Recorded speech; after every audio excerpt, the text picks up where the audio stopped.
Welcome to Dependable Flame, where we explore vintage petrol lighters, ashtrays, tobacciana, and other useful mechanisms. Make yourself at home.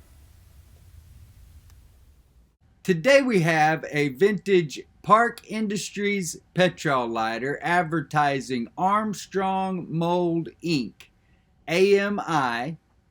It has etch and paint style lettering on the front side and a very cool multicolor graphic on the back.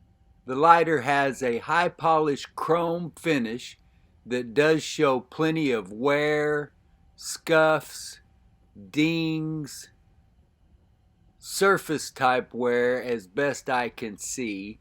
It looked as though it was brushed chrome finish in the listing, so I was surprised when I pulled it out today and it had the slick high polish finish. But the paint on it is in very good condition.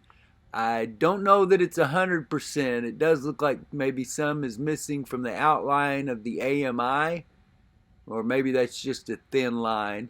It also looked as though there may have been some missing on the back side. Actually, that's the front side that has the lettering on it, but it looked like there might be some missing in the A of the Armstrong, or maybe one of those other thinner letters. I'm not sure. The lighter has been re-wicked and refueled, although I used a different case when I made that video because I wanted to make sure and save this lighter to show off for its own feature video.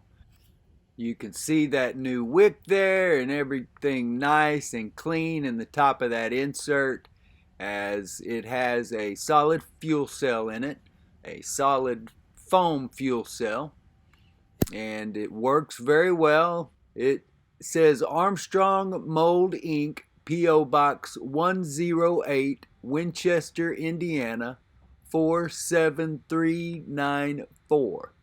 There are scratches, scuffs, wear to both sides of the lighter.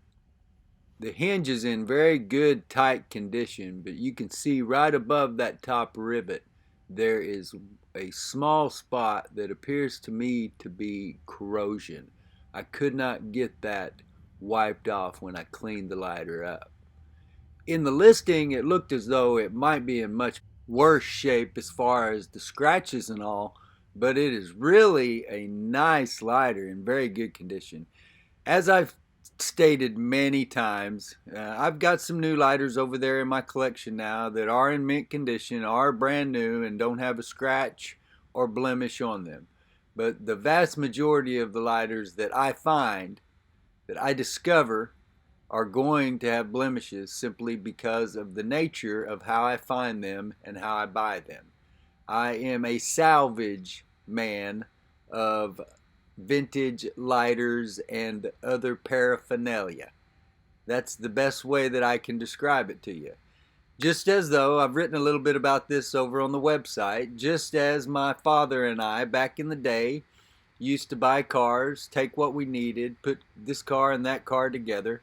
I don't really do that with lighters as far as putting them together, but I guess I kind of do when it comes to the spare parts and the flint spring that you may need for this insert and different combinations like that. So maybe it is more like the salvaging we did back then than I give myself credit for. But, you know, I don't replace hinges on Zippos, or I don't straighten them out or replace the pins, or, you know, I don't go yanking around on them or doing anything like that. Maybe I'm confusing the different kinds of work that my dad and I did on cars.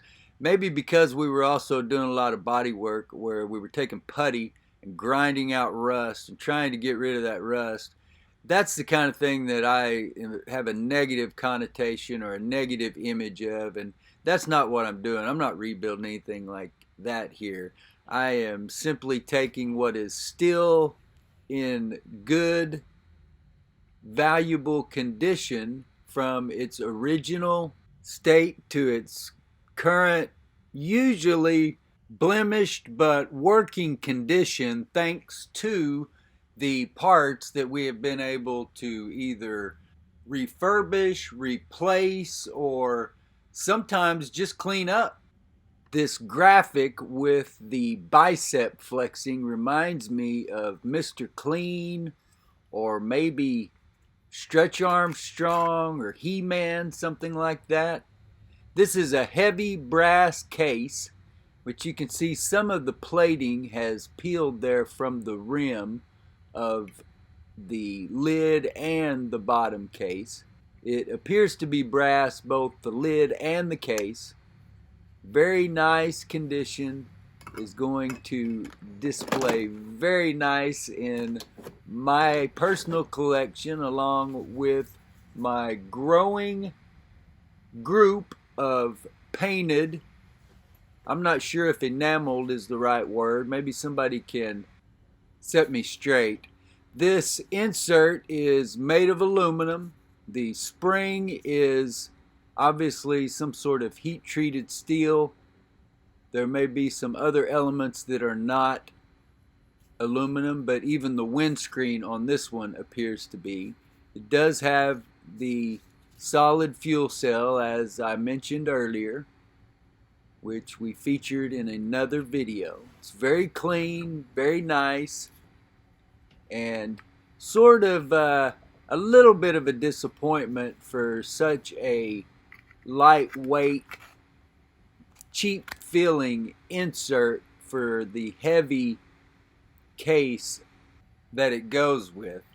You can see there the hinge is very tight, working against that pivot point. I really like this high polish finish compared to the brush finish that I have on the other nice painted or enameled. As I said, maybe somebody can straighten me out and let me know what I should be calling this portion of my collection. But I am proud to put this one there. Very glad to have found it.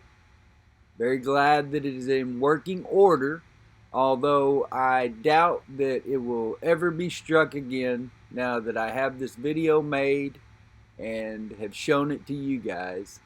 It's going to go over there on the shelf and, as I said, be a proud addition to the park painted or enameled advertising collection. Until next time.